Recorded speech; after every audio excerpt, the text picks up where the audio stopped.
So yeah, welcome everyone, those of you here, and hopefully also those online. You hear me. We have the pleasure to have here Sylvain Robert. He's project officer of some of the projects in the screen, and he's also coordinating working group 2 of the SRI platform. Former, CENER policy officer, also on the file of the SRI. So I'll, yield my time to him to make the presentation and the introduction of the event. So yeah, the floor is yours.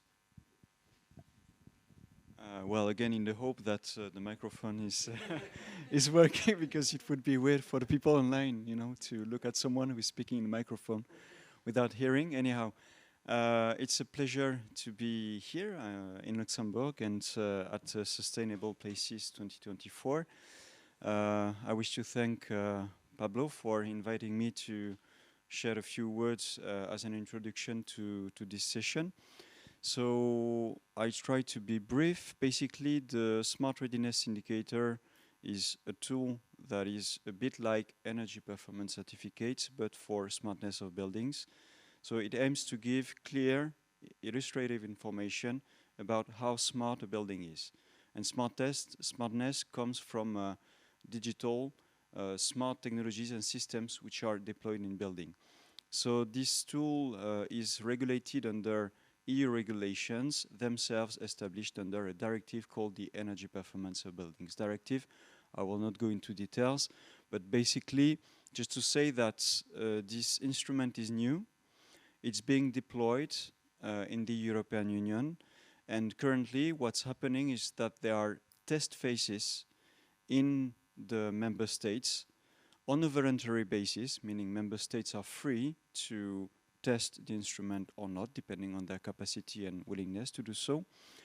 And currently there are 14/15 countries testing the tool with the endorsement of the national authorities, and in quite a number of cases with the support of projects funded by the European Union, specifically under the Life Clean Energy Transition Program.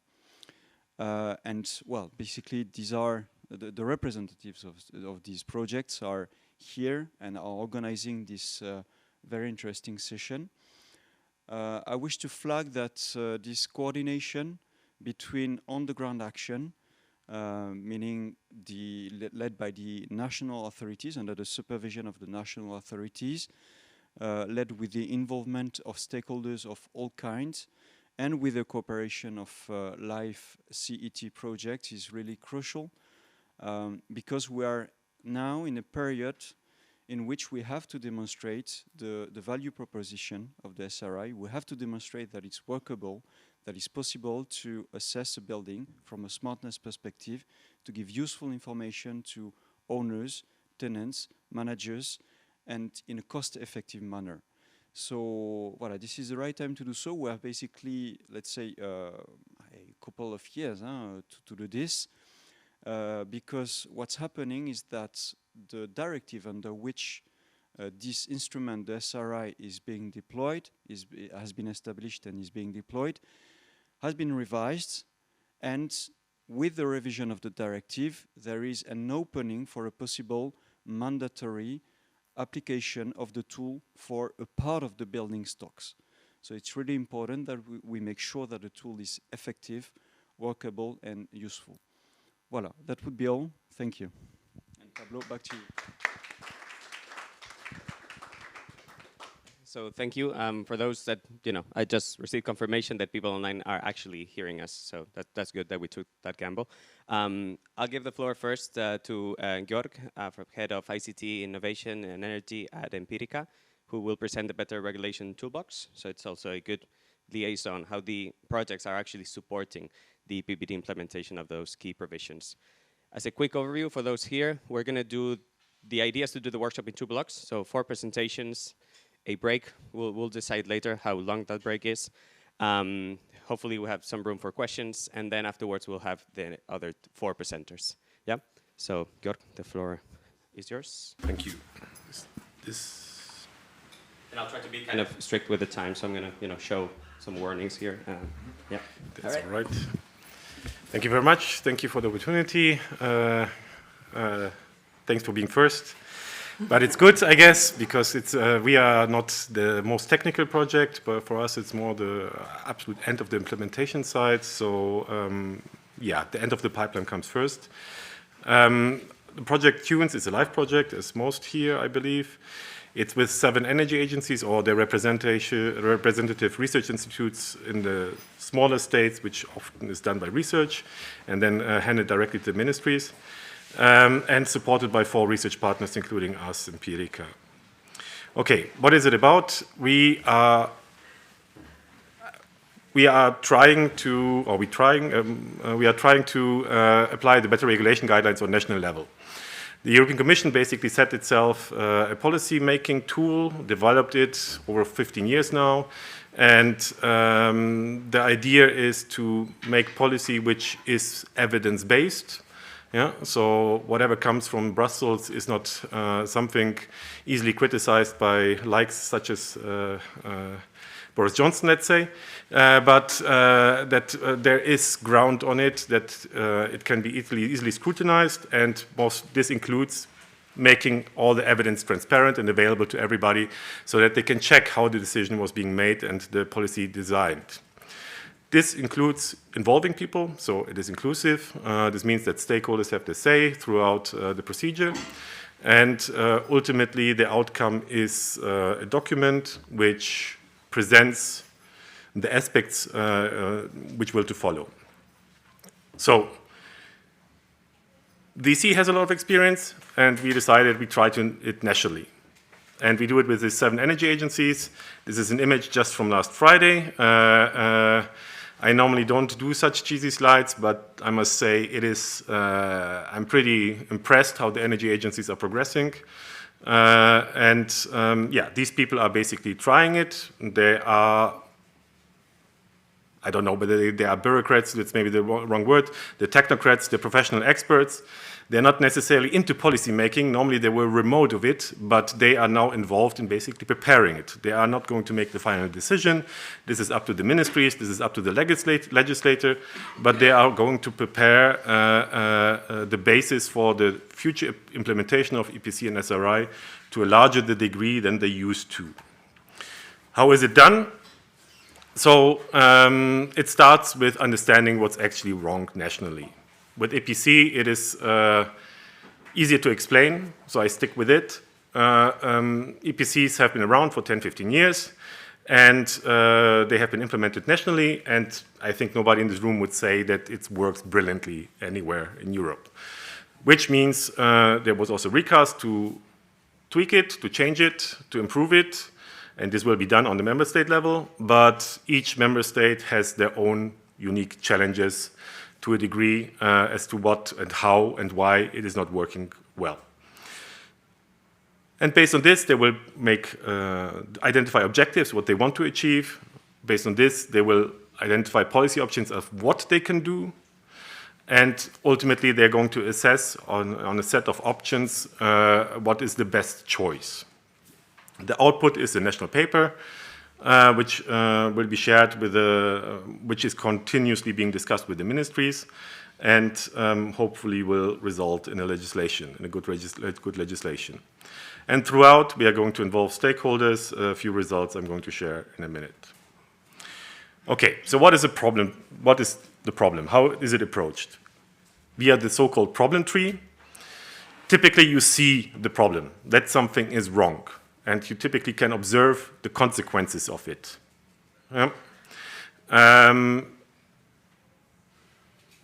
But what is really important is to understand why the problem occurs. What is the driver? Where does it come from? Only once you understand the driver can you remove the problem long term. Everything else is just being populistic. I solve the problem, I remove it, it will come again. If you haven't solved the drivers, if you didn't go to the roots of it, it will reappear.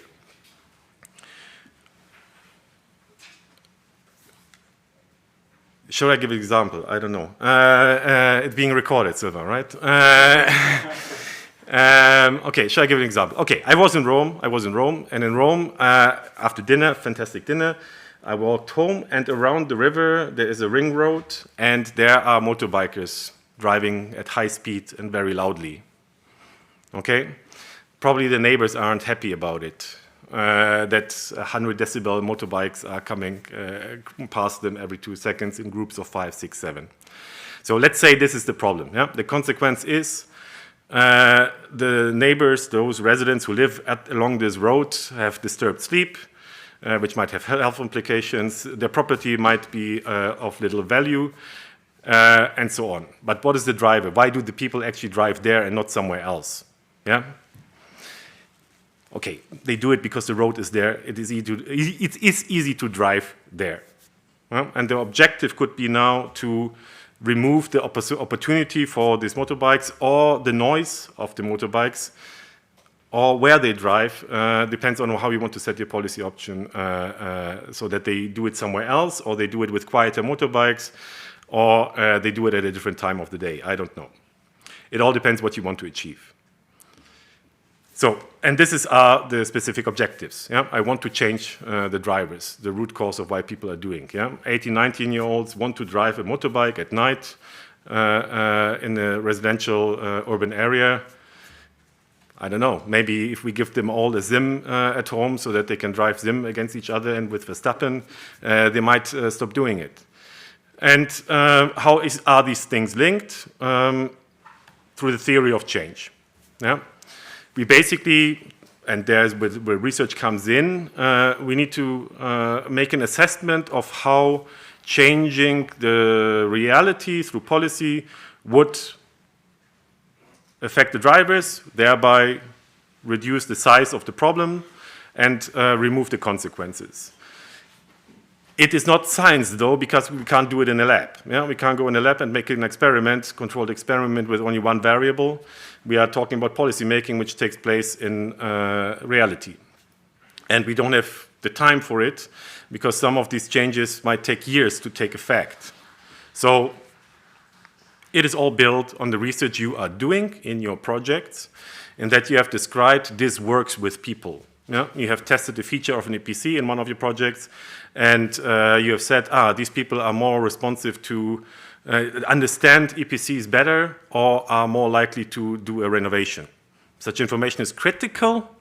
That's why you remember, we have this practice collection and the evidence collection. We encourage you highly to report to that and document it.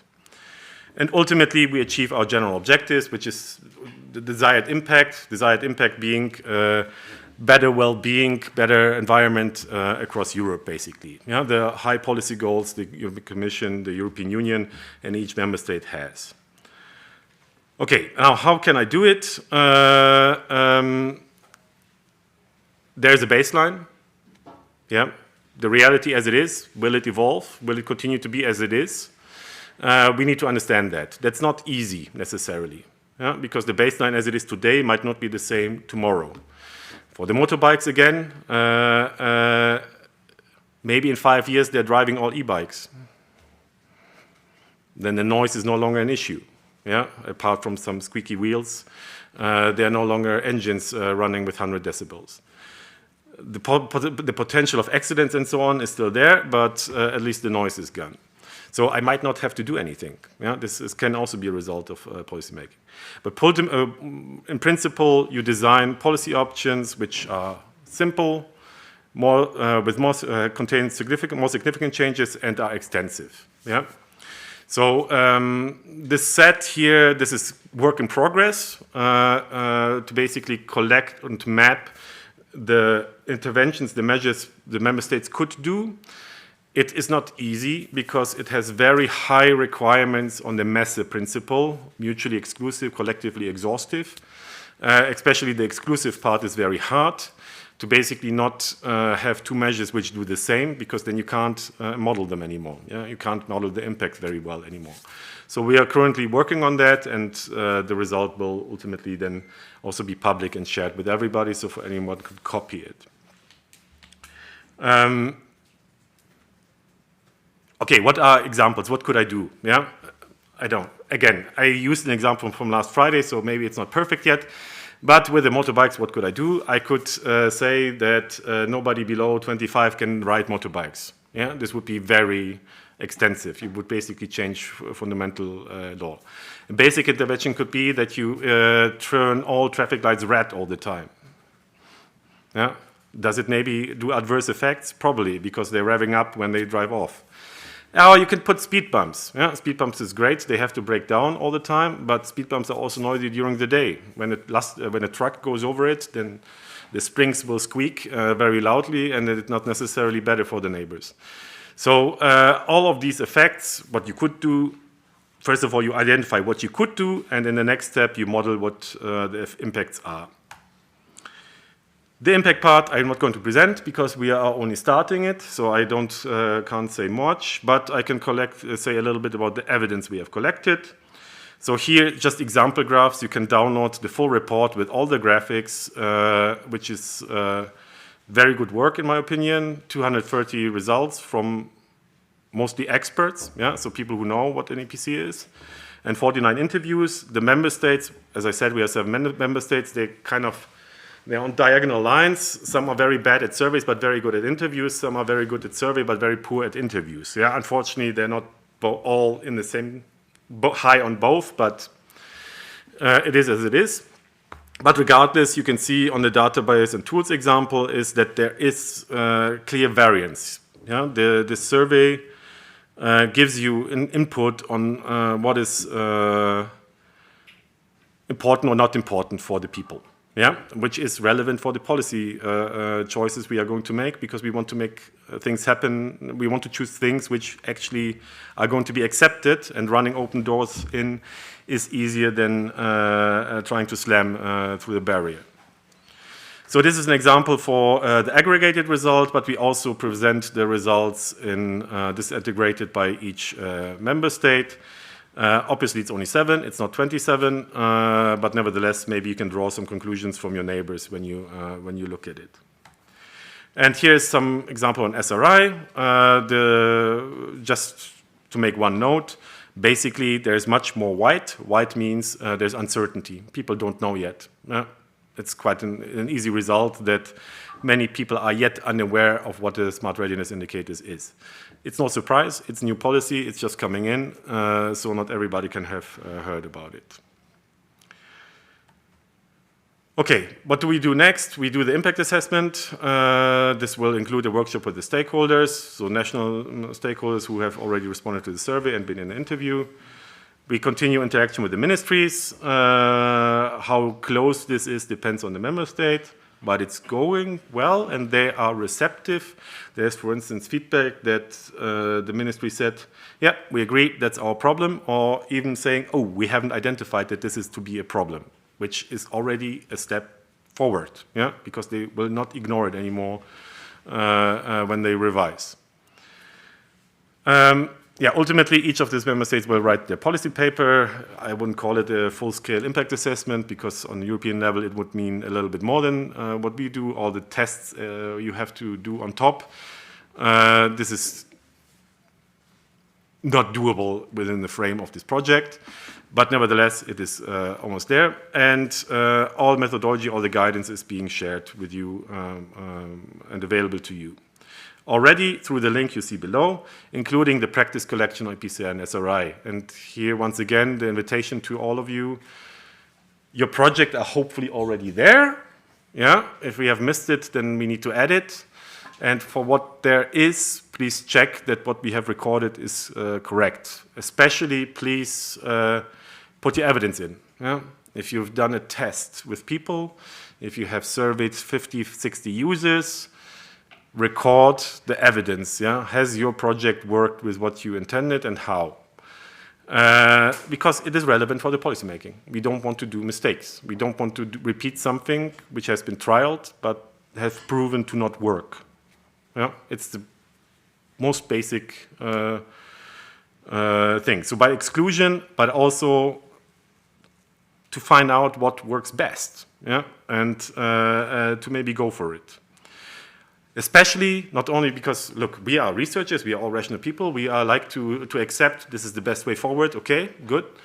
But there are people on the way we need to convince, yeah? And evidence makes it easier to convince people.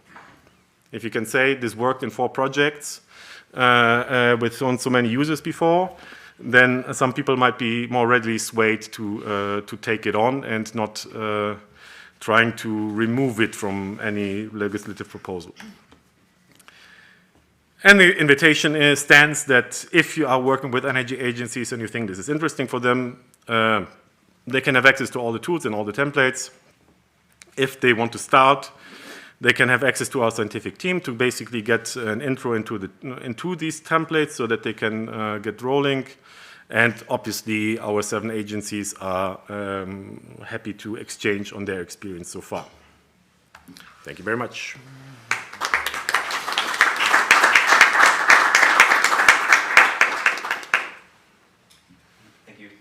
Georg, extremely interesting. I actually just wrote down a couple of questions. I'd invite the people in the room to, do the same. We're doing a quick Q&A at the end of each block, so you'll have the chance to direct your questions to the 4 speakers before the break. But yeah, we've been given a very nice piece of paper with a pen, so please write them down. Now you have very good questions, probably. They may fade away in the next 40 minutes. Now I think I will give the floor to María Fernandez. She's a senior researcher at CENER, the National Renewable Energy Center in Spain. She will present a more technical tool on how to do SRI assessments and also innovation behind a common data model that I think it's also going to be further discussed in the next session. So yeah. All right, this is awkward.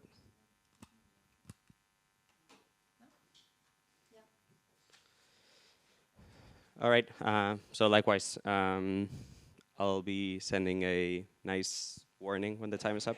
So yeah, hope you like it. Okay. Well, hello, good morning, everyone. Thank you, Pablo, for giving me the floor and the introduction. Well, I represent the SRI to Market project. And I would like to give you an overview of the SRI to Market tool suite, which is composed by 2 different platforms that are closely linked to each other. We have one e-learning platform and one assessment platform. I will also give you a brief overview of its link to the IPB project and its IPB schema to develop a common data format for data exchange regarding different EPB assessments. If you're interested in this last topic, I recommend that you stay for the next workshop organized by our colleagues from the next generation of EPC cluster. Okay. Well, first of all, I would like to remind a little bit why SRI to Market project. So its main objectives can summarize as supporting the target countries in introducing SRI into their national regulation, provide training on the Smart Readiness Indicator and its calculation methodology, to develop and test the tools to get assessors, provide recommendations, and to set up the SRI pilot campaigns at national level and identify their best practices. Where we are developing this pilot campaign, so which is the scope of the SRI to Market project. Then we cover 7 EU countries, Austria, Croatia, Cyprus, France, Greece, Portugal, and Spain, where we are providing support through the deployment of our platforms and supporting official testing phases for some countries, such as is the case for Spain. Well, as I mentioned earlier, the SRI to Market tool suite consists of 2 platforms: an e-learning platform that provides lessons on the SRI and its assessment methodology, and the SRI assessment tool that provides a user-friendly interface for users to carry out and store their SRI assessments. Well, as I mentioned, we are also providing specific support for official SRI testing phases as part of our pilot campaigns. These pilot campaigns or the official test phases include the assessment more or less of these aspects. Training needs for EPC assessors to become SRI experts based on the SRI to market e-learning platform and its training program. Available tools or web tools such as the SRI to market assessment tool and its e-learning platform. Quality of the required input data and its proper justification and appropriateness of the methodology to the national context. And finally, the assessment of SRI results of a representative sample developed by experts and other third parties. Well, the e-learning platform developed by the SRI to market project is being used to open the testing phases to other professionals who are different from the expert groups. These professionals may have a different technical background and a different level of knowledge about the SRI.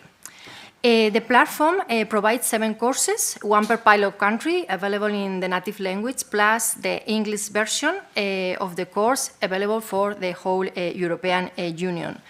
The e-learning lessons are a mix of videos, documents, online classes, quizzes, and submission exercises.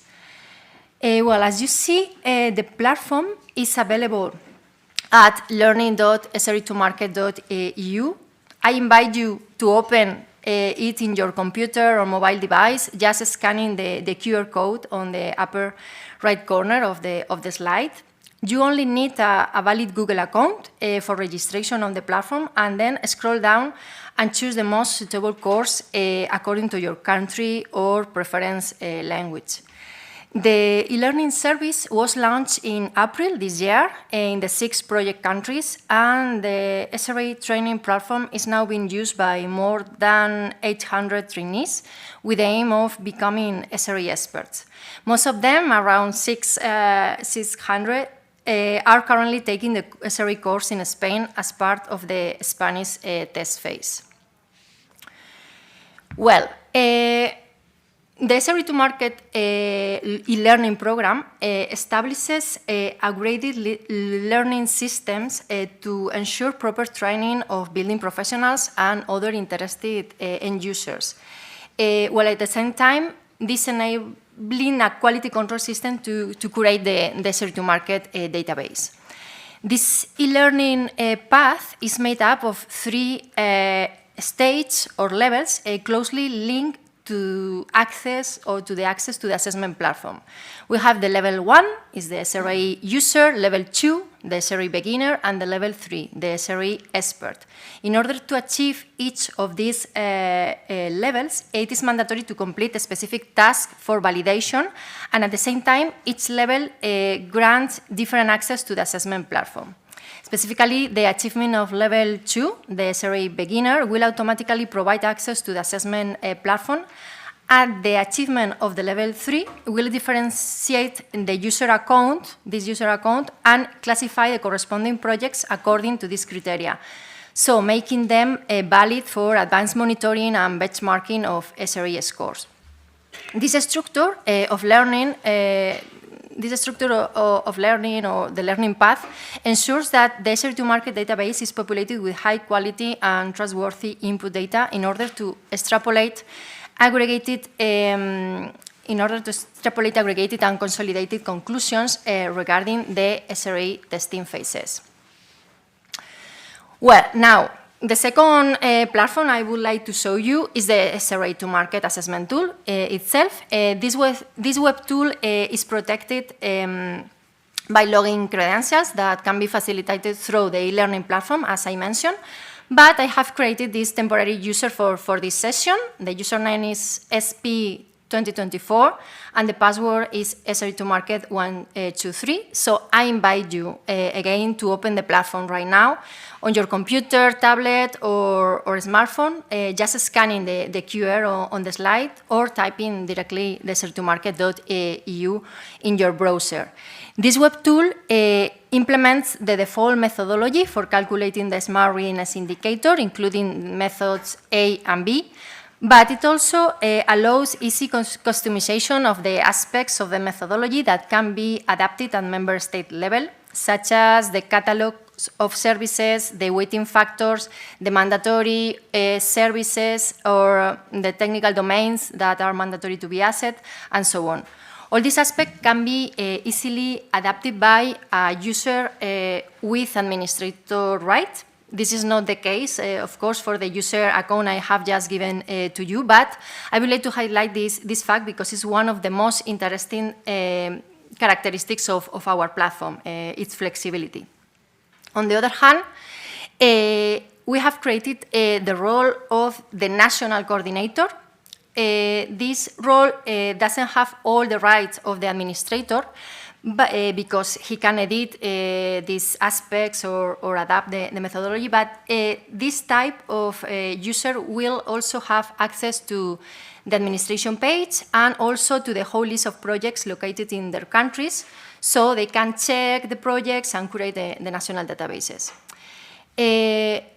Also, the tool implements a web responsiveness design, so it is fully accessible from different mobile devices, as you can see in the slide, or if you can test it by yourself. Also, the tool is constantly evolving during the SRI to market project lifetime, so we are implementing new functionalities time to time. Okay, now, although I have prepared a few slides just in case, I would like to open the tool just right now to give you a quick overview. Okay, I need to, okay. Now, okay. Okay, this is the tool. The welcome page is not the best, but okay. When we start with the project, we introduce here some general information about the Smart Readiness Indicator. So the first step, of course, is login. Introduce your login credentials. In this case, I am going to use this temporary user. So we have here in the welcome page the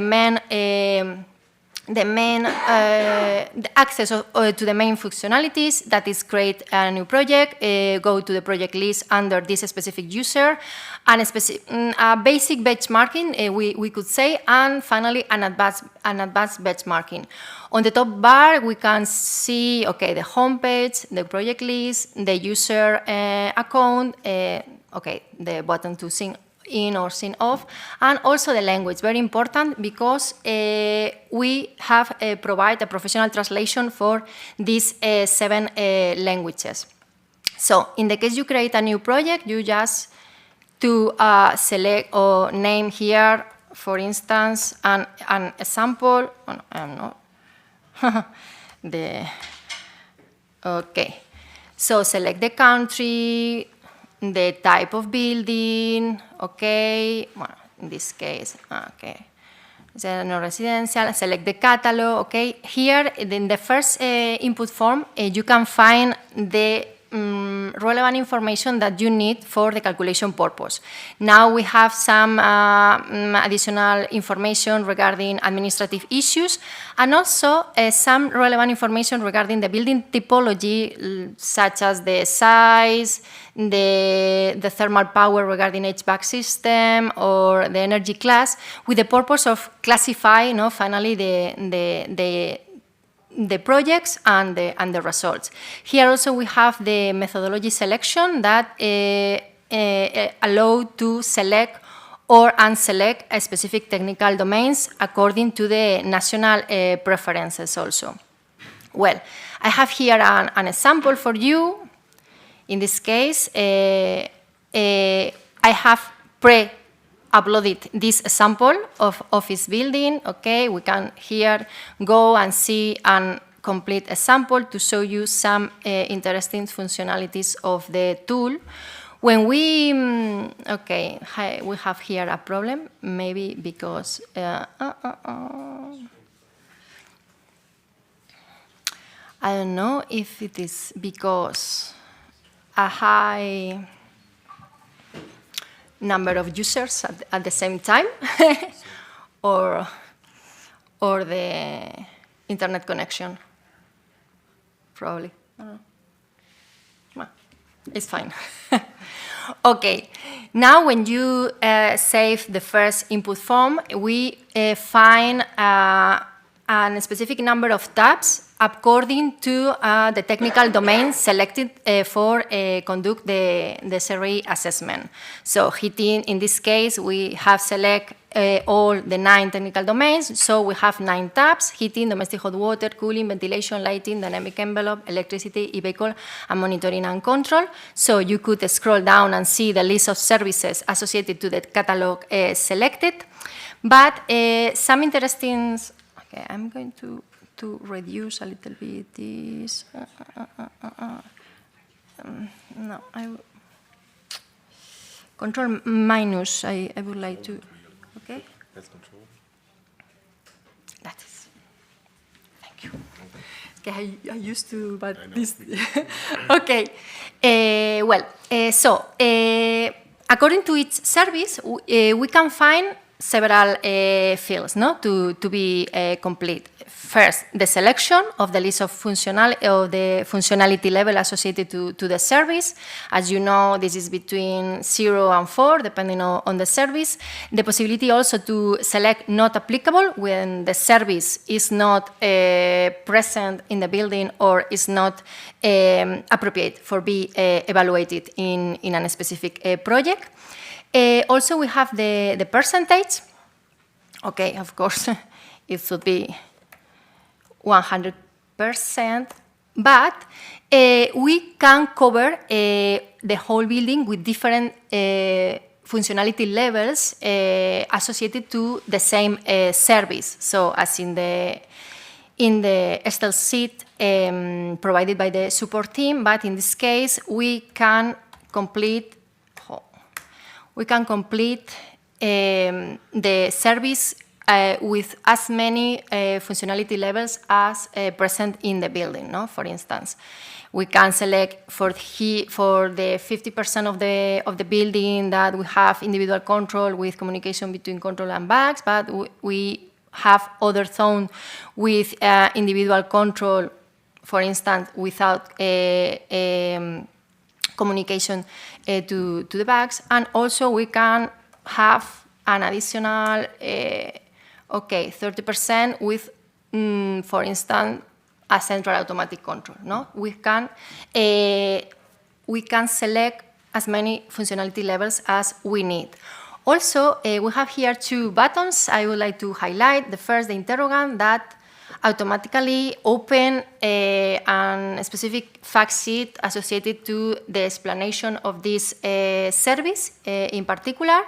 This fact sheet have been developed under the SRI to Market project and have been also translated to the 7 project languages. Okay, another, where are I now? In this, okay, well. Okay, another button we have here is this plus button is to, with the purpose, it has introduced with the purpose of introduce justification on or comments by the SRI assessors in order to easily improve the quality check process.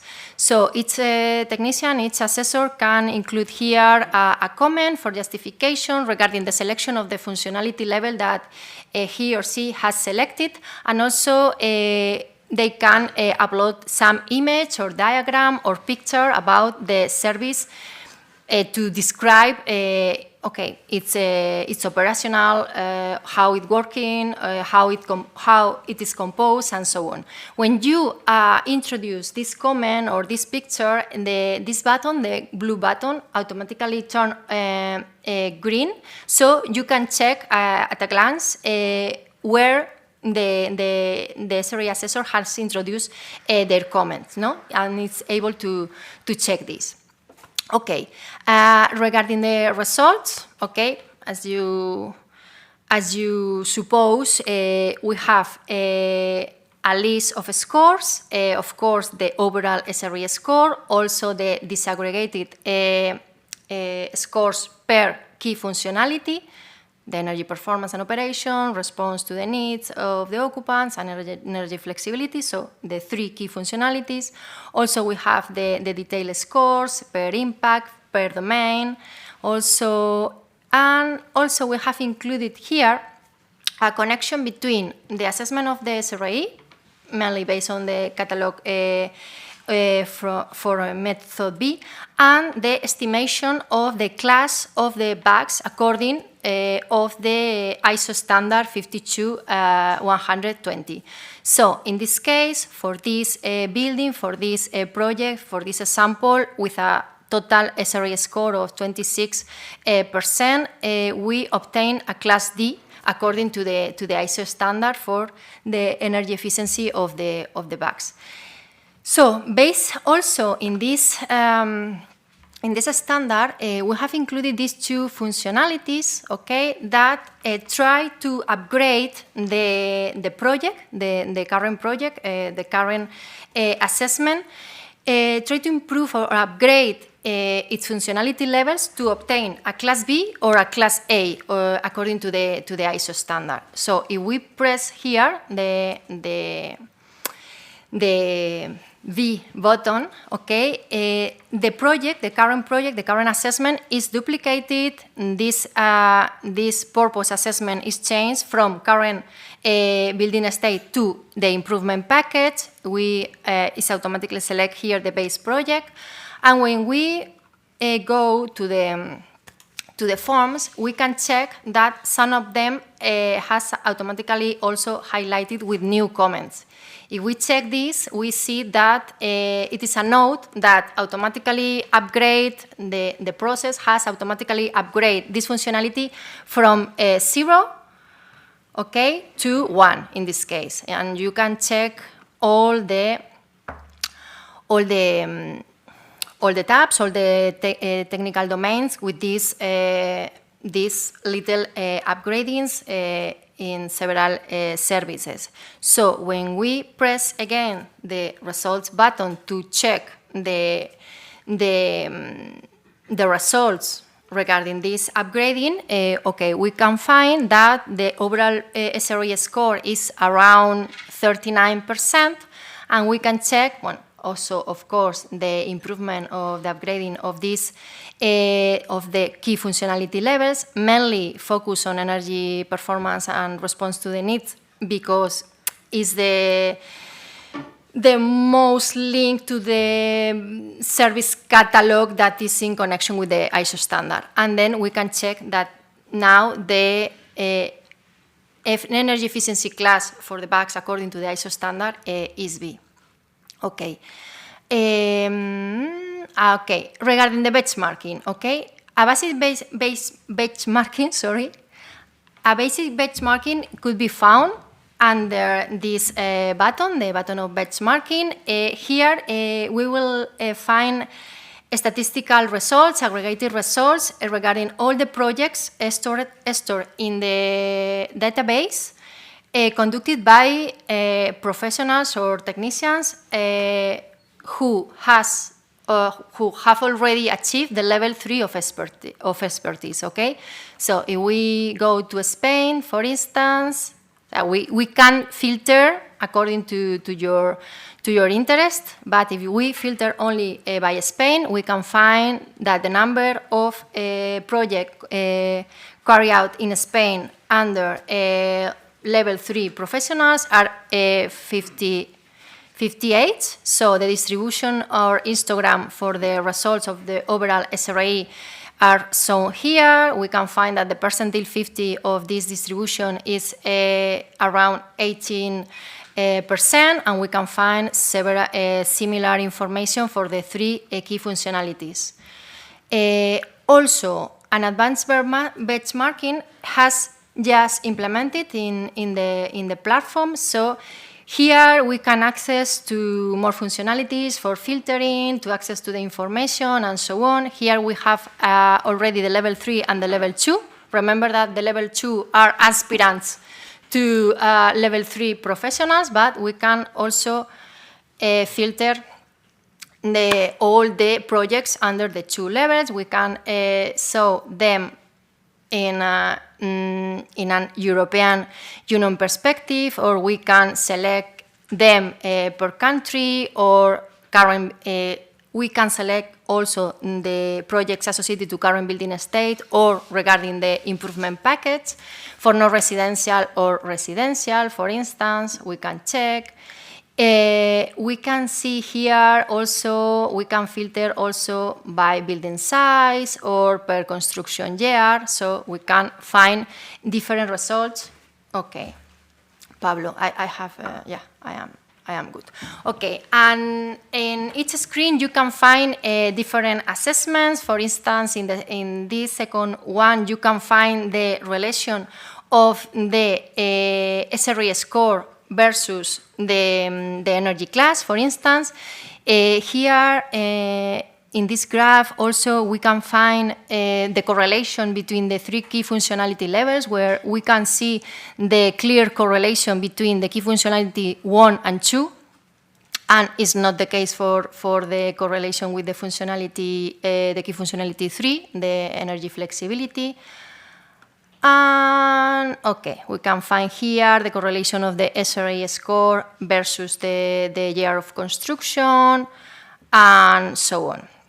Well, we will find here a lot of information, but we need to populate the database, no, during next month in order to extract conclusions that could be extrapolated and reported to the Commission with the final report of the testing phases.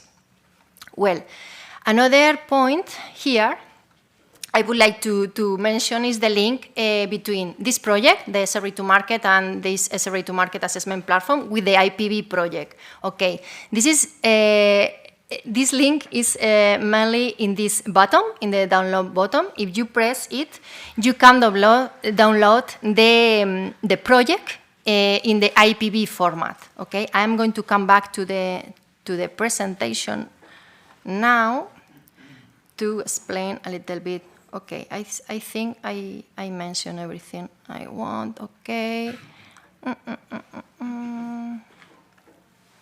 Okay. Okay. So, the link to the IPB project, no? As I mentioned at the beginning of the presentation, the IPB project is developing a common data model for several EPB assessments across the European Union, including a specific block for SRI assessments. So, as Innovatic and CENER are partners in both projects, the SRI to Market and the IPB, the SRI assessment platform is already including this functionality to export the SRI assessment to the IPB format, just by clicking the download button, as I show you. So, the IPB proposal for a common data model is a zip file with a rename extension to IPB. So this file is composed of several files. First, the GB.XML, other specific XML for different assessments, such as the EPC or the SRI, and another file, another specific file for the life cycle global warming potential. And finally, other external docs for other information that cannot be codified in ASCII format, such as images or PDF. So, as you can see, the definition of the IPB format is based on existing common data formats, such as the GB.XML as a reference for building energy models, and also the international reference life cycle data system for global warming potential life cycle assessments. Then, this common data model proposed by IPB is initially based on the GB.XML format, trying to embed as much as information as possible, such as envelope characteristics, the thermal zones, internal gains, HVAC equipment, and so on, taking advantage of this already available standardized format. So, The IPV schema is being developed and tested by a consortium of organizations from 3 EU countries, Austria, the Netherlands, and Spain. So it will be tested in these 3 contexts. So specific data on national methods will then be included in a specific country block within the XML. So each country block will have at least a common section for all building data that are not included in the GBX XML, but are common for all the national procedures or assessment. An EPC block containing data related to the requirements for the EPC assessment in the specific country. A block also for each certification tool within its national context. And finally, an SRI block including input and output of the methodology. Okay, this is the basic or information that the IPV Common Data Model will include. Well, and thank you very much for further information. Yeah, I would like you visit our e-learning platform, our assessment platform, or visit us via our social media, via our SRI communities, for instance, and so on. Okay, thank you very much.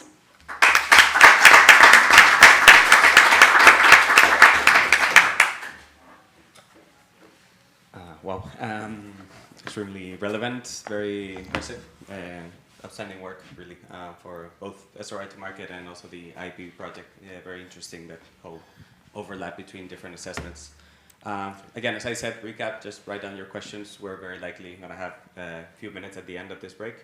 But now I think it'll be a good moment to give the floor to our colleague, Cécile.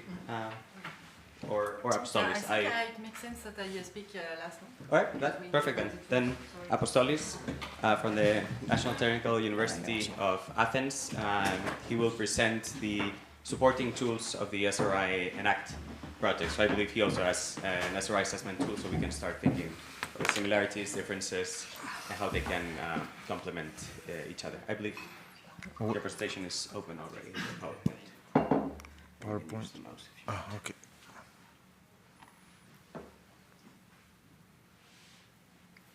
Where is it? Oh, it's a PDF. No. PDF. Yeah. So is there? It's open. It's open. Oh, somebody closed it. That's all. There's a folder. Maybe. Okay, it's here. I suppose. Yeah. Okay. So, can everyone see the presentation? Just put it in full screen.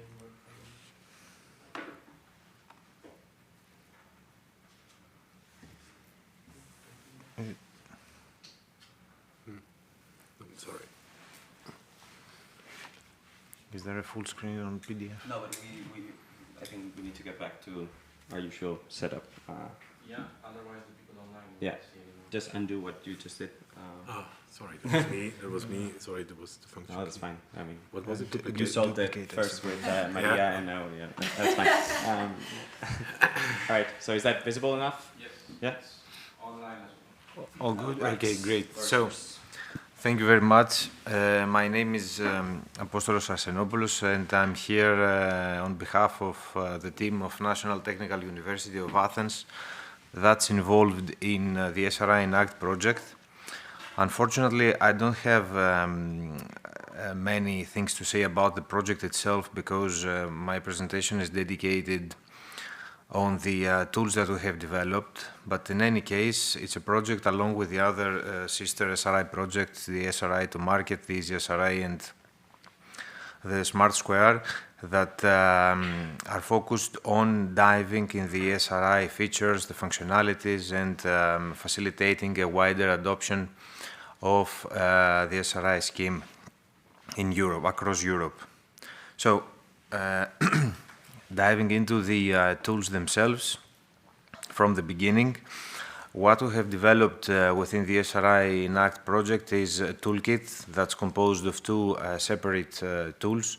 The first one, of course, it is accessible through the online address that you can see there. You can click it, you can browse around, you can play with the toolkit. The tools have been designed to be complementary to each other, but they cannot be used standalone. In order to use the second one, you need to first use the first one. So the first tool is an SRI assessment tool. It's a kind of a calculator, pretty much the same background compared to what Maria just showed.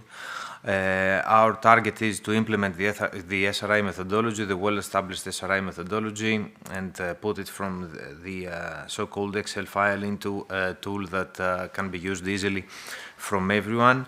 It targets both simple end users, citizens, and assessors, of course. And the other tool is a decision support tool that we have developed to be complementary to the first one in order to provide tailored suggestions and recommendations to the users regarding the Smart Ready upgrades that need to be implemented in order for them to be able to reach an SRI target, a predefined SRI target. As I mentioned before, the SRI toolkit, we have designed it and we have developed it kind to, let's say, draw the attention of different user roles. We have envisaged different user roles. The first one, the simplest one, is the resident. Everyone, including you, can access the tool and make an SRI assessment. The second one is the assessor. Okay, we need the assessors, we need to carry out SRI assessments, so we need a registry of assessors, and we grant them access to the tool in order for them to be able to conduct SRI assessments. Then we have the supervisor and the administrator. I'll tell you a few things about these roles in a few minutes. So in general, we have different roles and we grant them different credentials. They have access to different parts of the toolkit according to these credentials.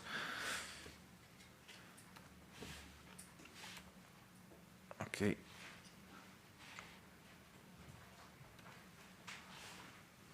Okay.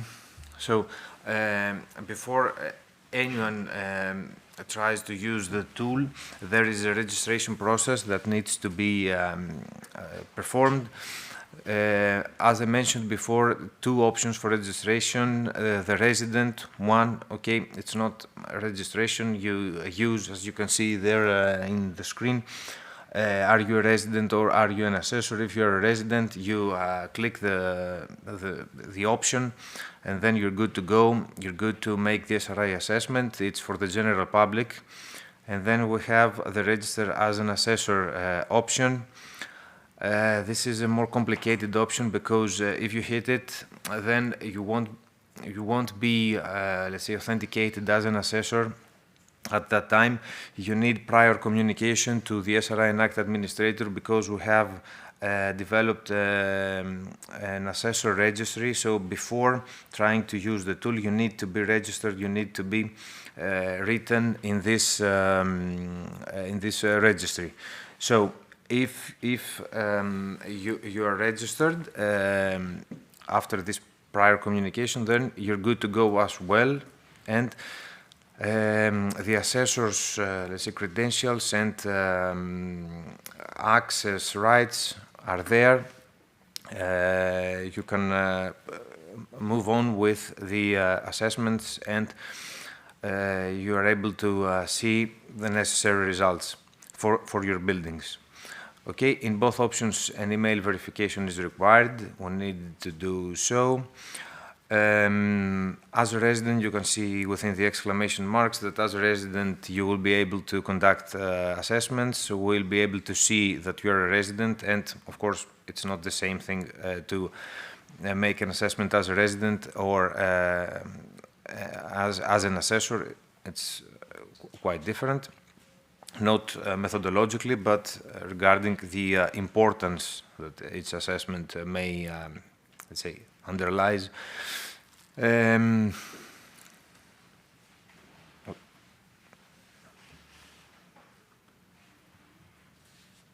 Okay, here you can see the menu. The figure there presents the main menu of the first tool. We have four discrete options. The first one is My Buildings. You can create new buildings and store them for later use. through this option. Then we have my assessments as an assessor, because we're talking about assessors there. As an assessor, you can view and access all your assessments. Then we have the map. You can view your buildings. You can see where your buildings, the buildings that you have assessed, are located within the map. And then you have the My Account option, where you can see and manage your private, let's say, information. I don't know what's going on. Okay. So regarding the assessment workflow as it is itself, if you hit the new assessment button, you will be asked to select a building. You can see there the building information that you will be required to fill out. You will be asked to select a building from My Buildings or add a new building. So if you add a building, it will be presented there. If you need to create a new building, then you select the new building. It's the option that can be found at the backstage of the figure. This is the information that we require from the user. Okay, it's the building type. You can some of them. It is supposed to be quite necessary for the building ID in general. It's the building type, the building usage, the climate zone, in order for all these weighting factors to be uploaded, the year of construction, the building state, the energy class, if we have this kind of information, of course, and the search your address. If you click your address, then we have incorporated the Google Map functionality. So if you click your address, then the rest, the city, the area code, and everything will be, let's say, extracted. Oh, God. Once you have filled out this kind of information, then you're ready to proceed with selecting, let's say, applying the established SRI framework, but through the tool. So you can see there the domains that have been defined, and a button next to each domain that indicates if a domain is present or not present. In case that the domain is not present, then another button appears where you need to select if it is mandatory or not, because it's a crucial, let's say, piece of information. For our project, and of course, consequently this tool, method B has been used. For those of you who are familiar with this whole concept, there are some differences between method A and method B regarding the SRI application. So we have the method B incorporated there.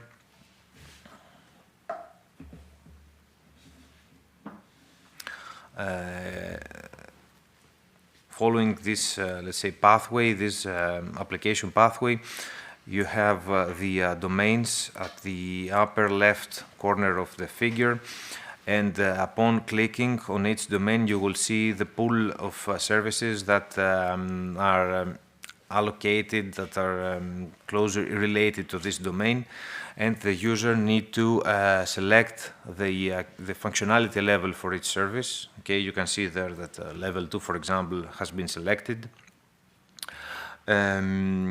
You need to press confirm, of course, to save your data, and clear to restart. And once this whole process for all the domains, of course, you may fill out information regarding the estimated assessment time, provide any comments, and through this, let's say, feature to facilitate the future SRI assessments, or to facilitate the identification of any potential defects, faults, bugs, whatever.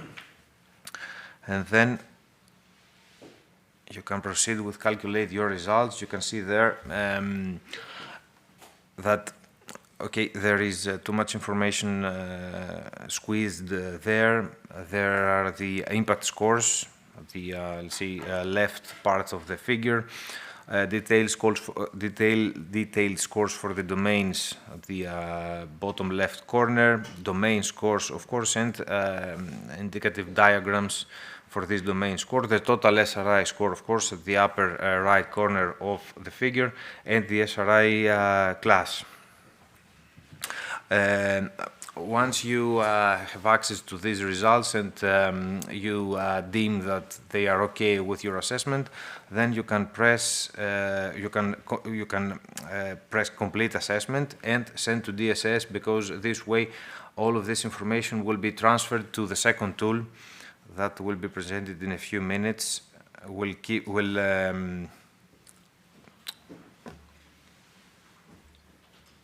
We'll use this information from the first tool and say build our case for the second tool.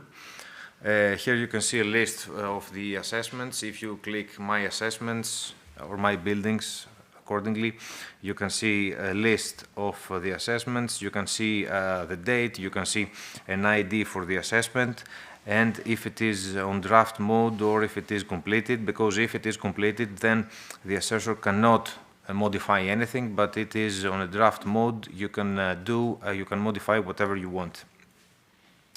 Of course, there is always the delete button, but completed assessments, because if I, let's say, finalize my assessment, then we have made the connection with the issuing a certificate, so it's not something that could be deleted, of course, because if I delete my assessment, then what could I do with my certificate? And then it's a new, let's say, feature that we have incorporated. Is this case study report to facilitate the assessors before finalizing their assessments to extract in PDF, let's say, the options that they have filled out within the assessment,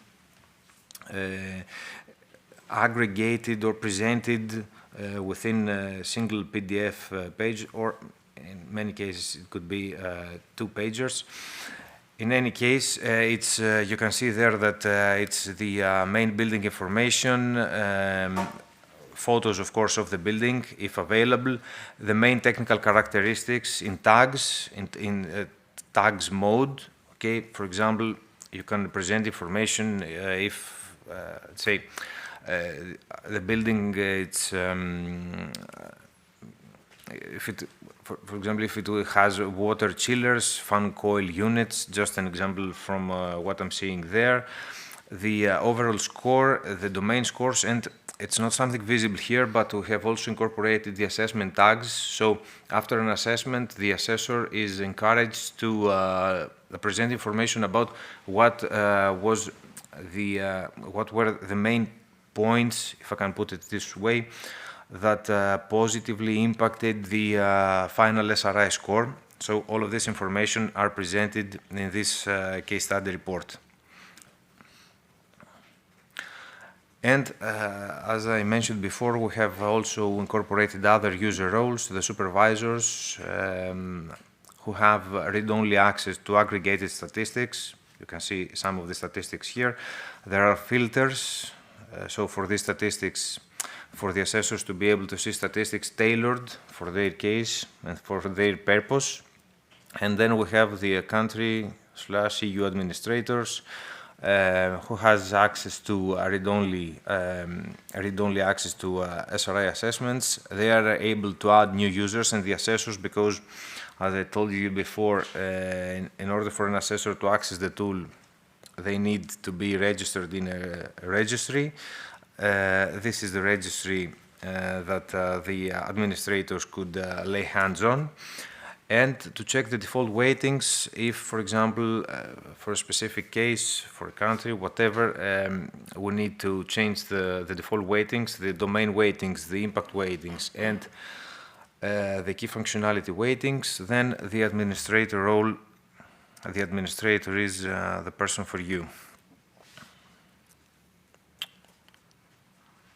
Apologies for the back and forth, but okay. And some tips and takeaways for this first tool.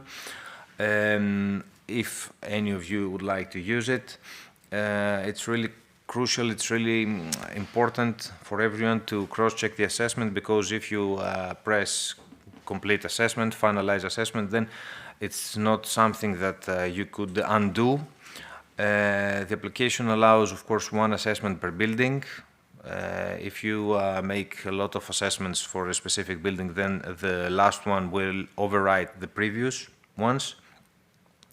You can download whatever you want in PDF, and especially this case study report, because it's all of the information without the assessor needing to finalize the assessment and lock it.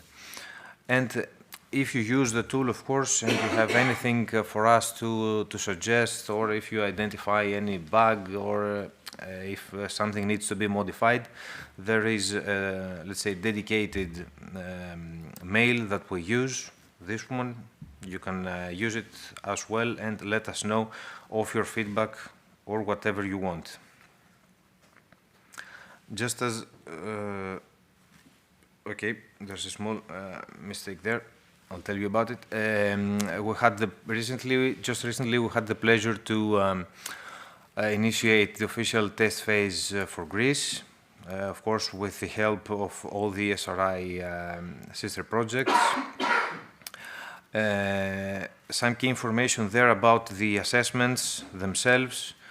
You can see that 120 assessments will be done for non-residential buildings from the SRI-ENACT will be extracted from the SRI-ENACT project using method B, method A, and method B for 600 assessments from Smart Square, and method A or B or C from the EasySRI. The mistake that I mentioned before is that the logo within the third bullet is the EasySRI, not SRI to market. Apologies to the partners from EasySRI. It was not meant to be on purpose. And this is all for the first tool. It's an assessment tool, a calculator tool with different functionalities. If you have anything to comment on this, or if you, let's say, play with the tool, let us know your opinion and what you think of it. And then we have the second tool. They are complementary. All of the information and the results from the first tool are transferred to the second one, because we need the applicable services, we need the current key functionalities for each service, and we need the current SRI score, because you can see that it's a scenario-driven tool that has been built exclusively on the results of the first tool, the assessment tool. Its main focus is to provide insights and targeted solutions to the end users, the building owners, tenants, and everyone involved, regarding the Smart Ready upgrades that should be implemented, following a specific, of course, workflow. This whole framework has been built using the results from the SRI assessment tool, but trying to reach a predefined SRI target that should be met. It is, let's say, it is set by the user, by the end user, by the one that the Smart Ready upgrades are addressed to. And we need to explore the possibility of meeting this SRI target using the workflow of the decision support tool that we have developed. Once again, the same problem, apologies. Okay, this is the flowchart. It's quite difficult to read it, especially for those of you who are not quite familiar, but in any case, we use the SRI-ENACT assessment tool information. As I said, the current functionality levels, the applicable services, and the current SRI score. And based on these results, we identify any potential upgrades that could be done for each service, considering that the maximum service is the functionality 4, ideally. So we identify any potential upgrades, and we calculate the benefit from upgrading these services to all of these, considering all of these potential upgrades. So if I have a service in functionality level 1, then I calculate the benefit at SRI level for upgrading the same service from functionality level 1 to 2, from 1 to 3, from 1 to 4, and so on. So I calculate everything at SRI level, and then I rank these results, these benefits at SRI level under, I rank them in ascending order, and I place them under functionality levels that they represent. So if I have an upgrade from functionality level 1 to 3, then this specific upgrade will be placed under functionality level 3. Okay. So I calculate the benefits, I rank them in descending order under functionality levels, and I start from the lowest potential upgrade, functionality level 1, for example, moving to 2, to 3, and so on, considering that it's, let's say, a harsh assumption that we made because we didn't have, at that time, cost data at our disposal. So we considered that by starting from the lowest functionality level, the cost would remain the lowest possible. We start from the lowest functionality level. We examine if the SRI target is met by building our case, and we see how it goes. I repeat that we didn't have cost data at that time at our disposal, so we need to make this assumption. We're currently working, drawing from an idea that came to us from the partners from EasySRI. We have identified several market-based solutions. We have identified several market-based solutions. We have, based on literature review, we have found their cost, and we have modified this framework to incorporate the cost dimension. So we now let the users know of tailored information and insights regarding these upgrades, but with the cost dimension incorporated through a cost effectiveness indicator that we have calculated. But this is something that we are currently modifying. But this version that I'm presenting is, let's say, something that has been implemented, and it is functional. Can keep doing it all day.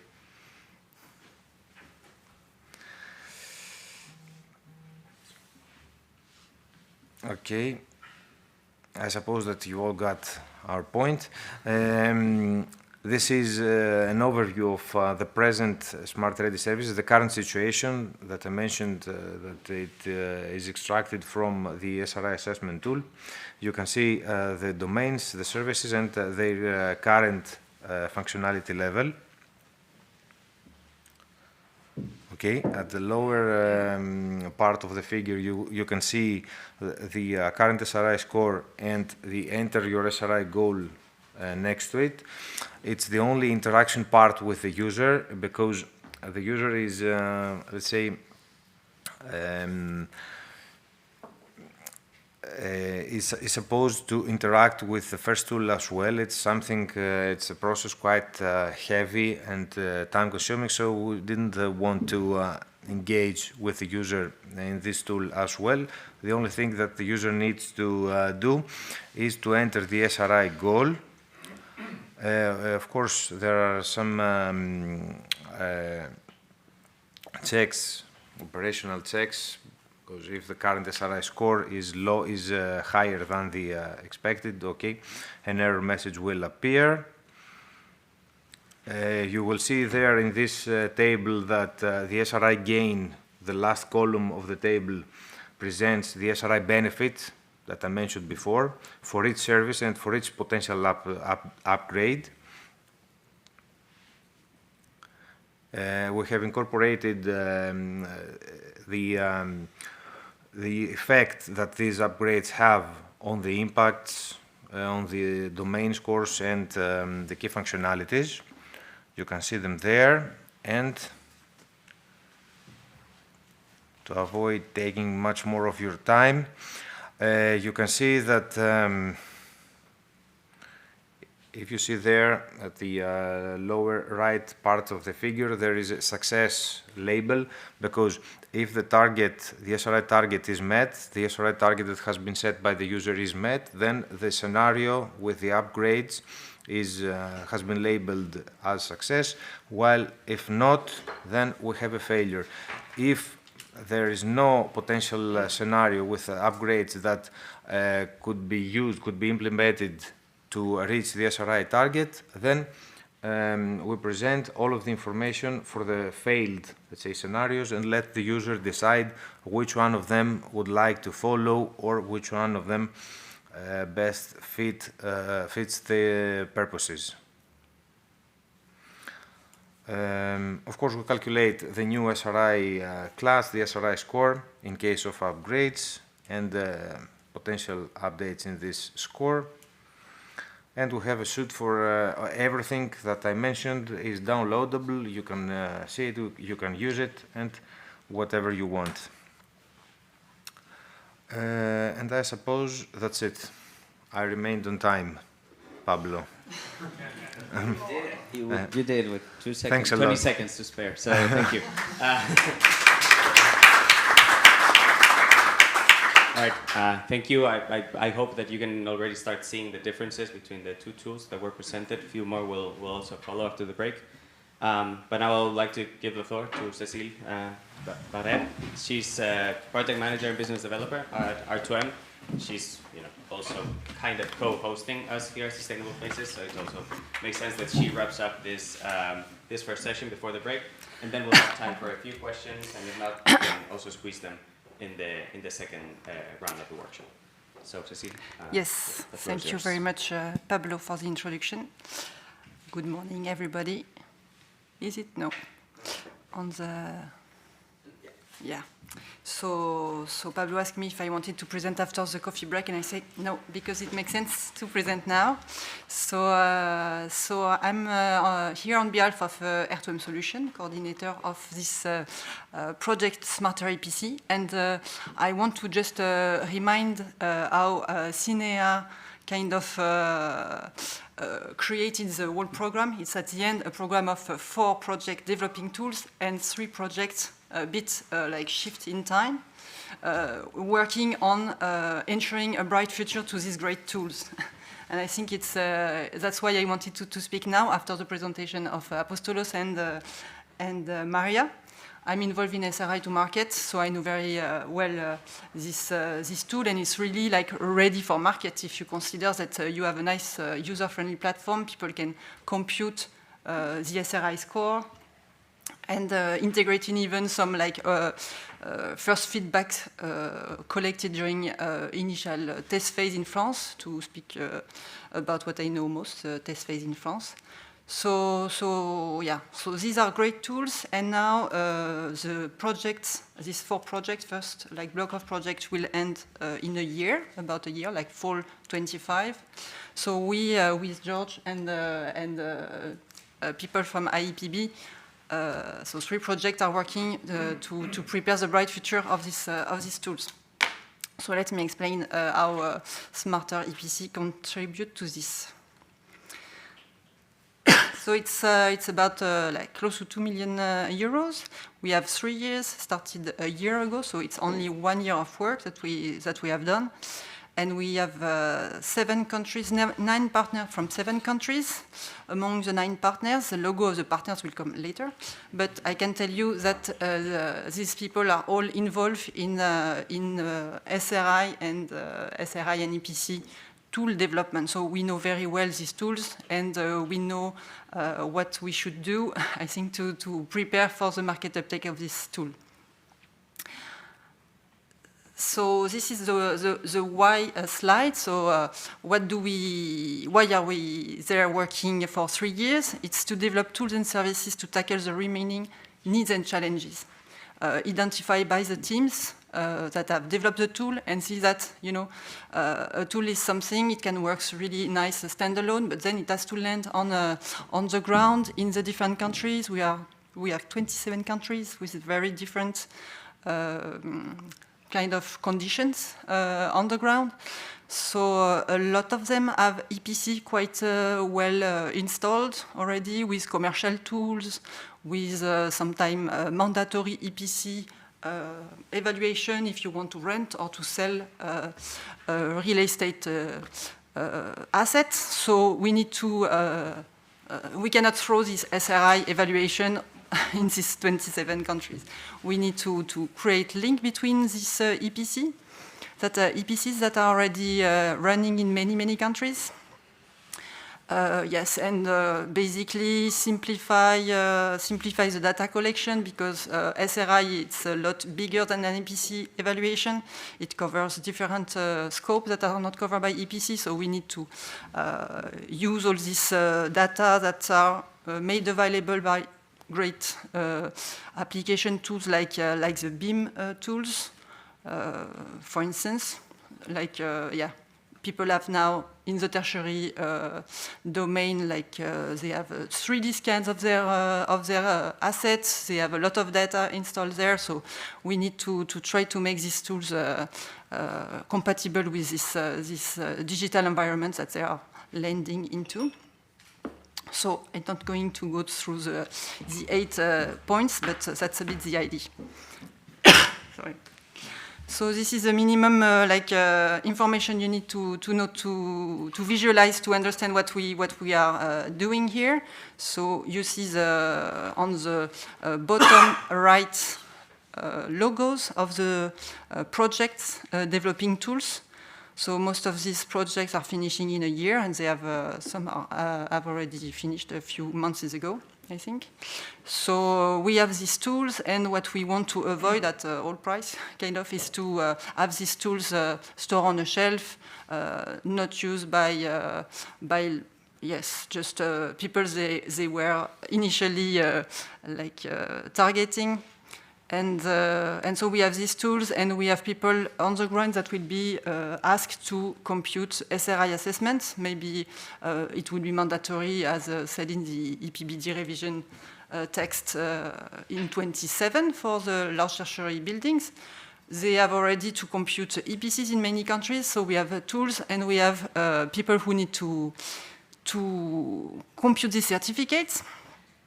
And so what we propose is to create a data acquisition layer. So that's what you see on the left bottom side. So it's a data acquisition layer that will create an interface between the tools that are developed in this project and the certificate assessors who wants to compute the certificate.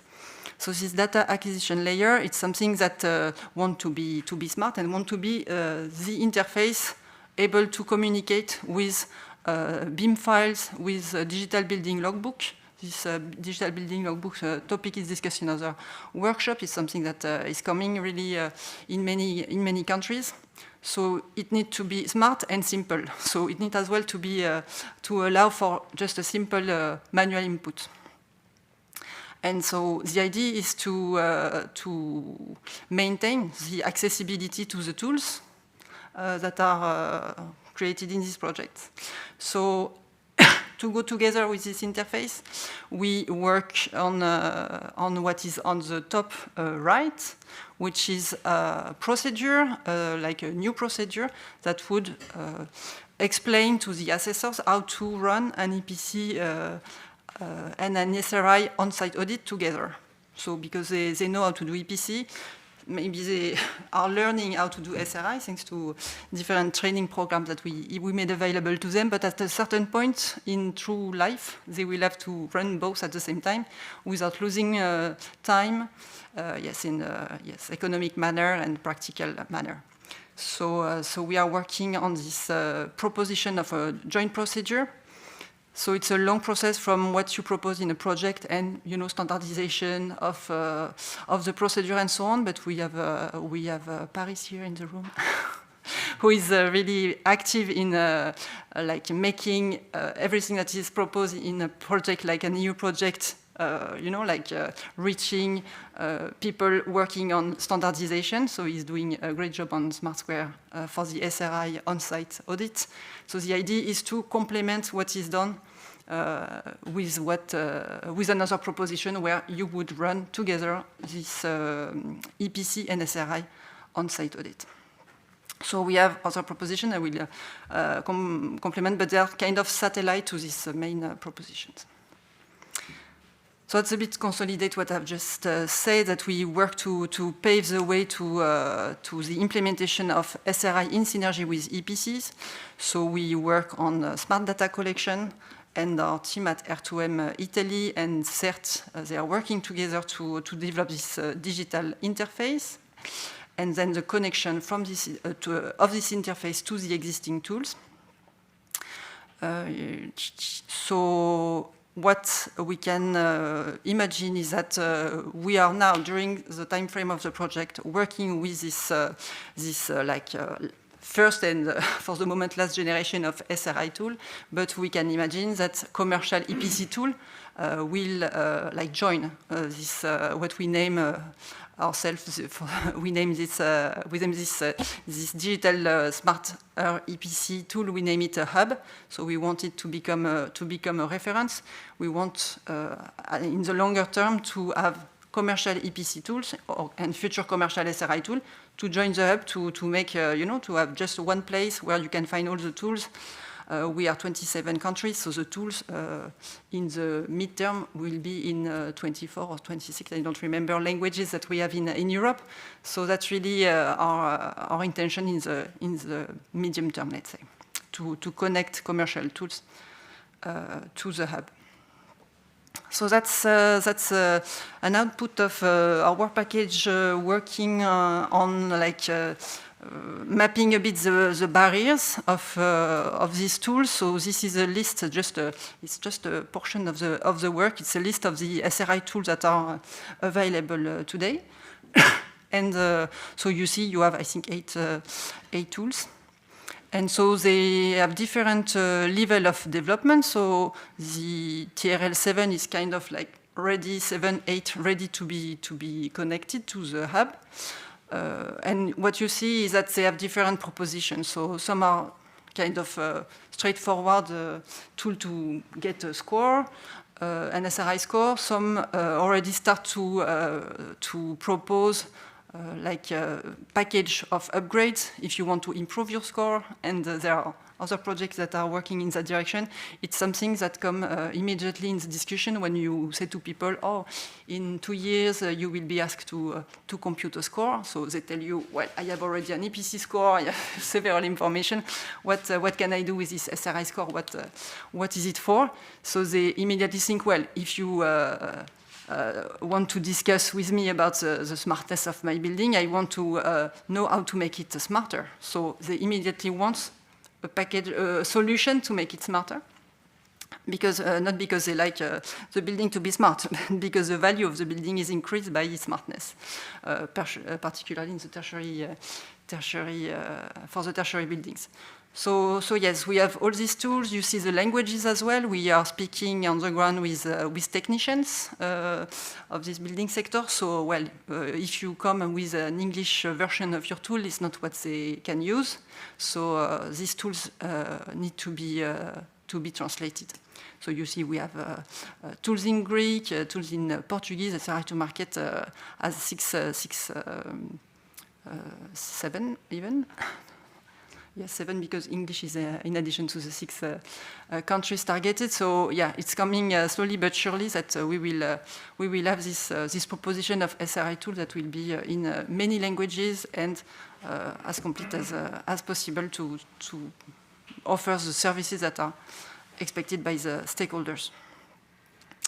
So that's what's work package 3. So work package 3 is the development of the tool. So it started like 4, 5, 6 months ago, I would say, and it's R2M Italy who is starting developing the interface and the connection with the smart tool, like BIM, digital building logbook, and scans of 3D scans of the building.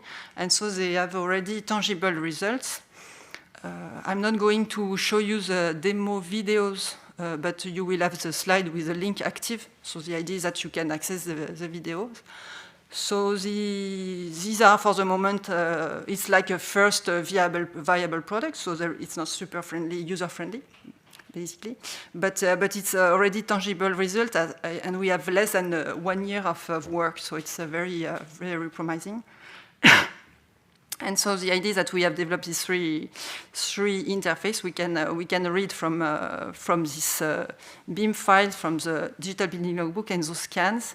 So I just put under each video bits the basic principle for the BIM, for instance. If I just mention one, you load locally your .ifc file, and then you can navigate the file in 3D, extract properties, and from there it's always the same story. You map each property with a variable of the EPC certificate or the SRI certificate. So this mapping is really kind of like the key where the team is working, making a link between the information available and what the certificate and what the tools, SRI and EPC tools, are able to read. So there is this mapping thing is something that is recurrent in all these options. You see it, and that they have in common this data structure in JSON as well, which is the data format that can be read by the tools. So it's really like the first brick of the SmarterEPC hub. We are quite happy about the result at that stage, and so I invite you to look at the videos. They are just like showing to you that you can see in 3D. The mapping tells you a little bit more, and you see this last step where you transform each variable into a JSON format. So, but it's a video. It's a working document. There is no music, no, not yet. So. Yeah, to complement, this is so work packet 4 will be, it's our demonstration effort will be presented this afternoon by Sophie. But I wanted to shed light on this work packet 5, which is this tool and services for faster EPC and SRI uptake. In this, so it starts, I think it will start beginning of next year.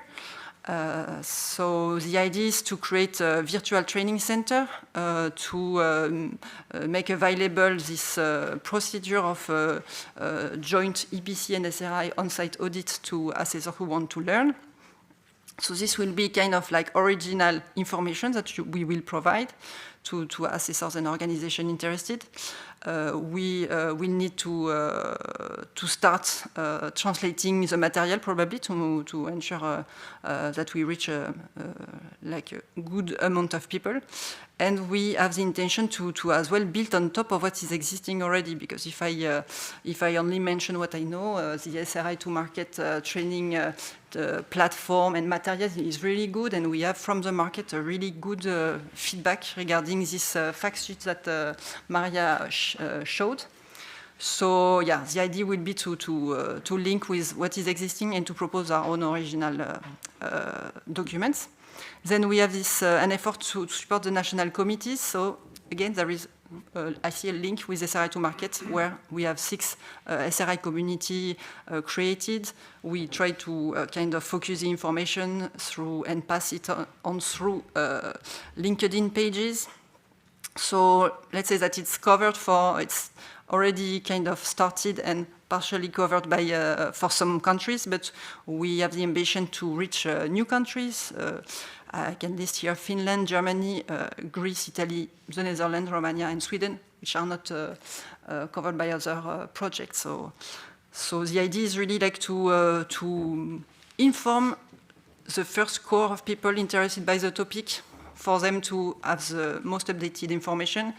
They will know how to find, where to find the tools. If they need support to use the tools, they will find it. And yes, we create this ecosystem of national committees. And then a roadmap to support yes, this idea of turning yes, the SRI assessment mandatory for this tertiary building of heating capacity of 290 kilowatt. This threshold is something that exists in other regulation, particularly in France, what they name the Décret Bax, which is something that is very constraining for the building sector. And so the idea is that people, they identify, okay, for that building, at that level of equipment, I need a new short list of new stuff to install automation, then to have to compute my SRI score and stuff. So it's kind of try to support the market uptake to use all the time the same threshold. So next step, just to finish, so we will work in the coming months to finalize this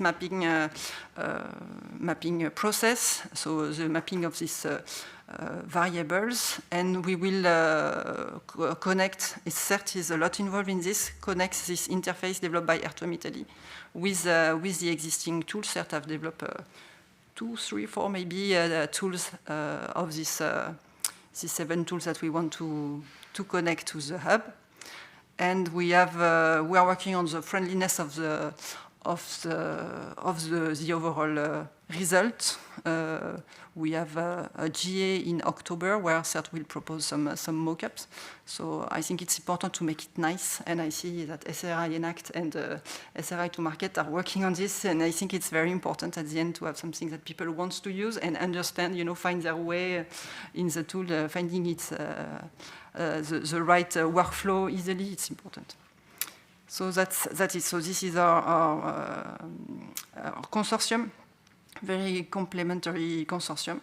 So in the demonstration, Caverion and Opsys are a lot involved. CRIF has more like economical background, and we work on part of the work is as well trying to. It's working on how to promote SRI as an added value when you do a real estate evaluation, economically speaking. Then we have people you know very well, certain RTOM Italy for the digital development, EPB Center and Euphyia for a lot of work on the procedure of joint SRI and EPC. DIMO is as well involved in the consulting, in the demonstration, sorry. And R2M Solution is a bit supporting all this with a great pleasure. So we have a newsletter. Please scan the QR code to join this to make sure that you receive our news. And yes, traditional social media accounts. So thank you very much for your attention.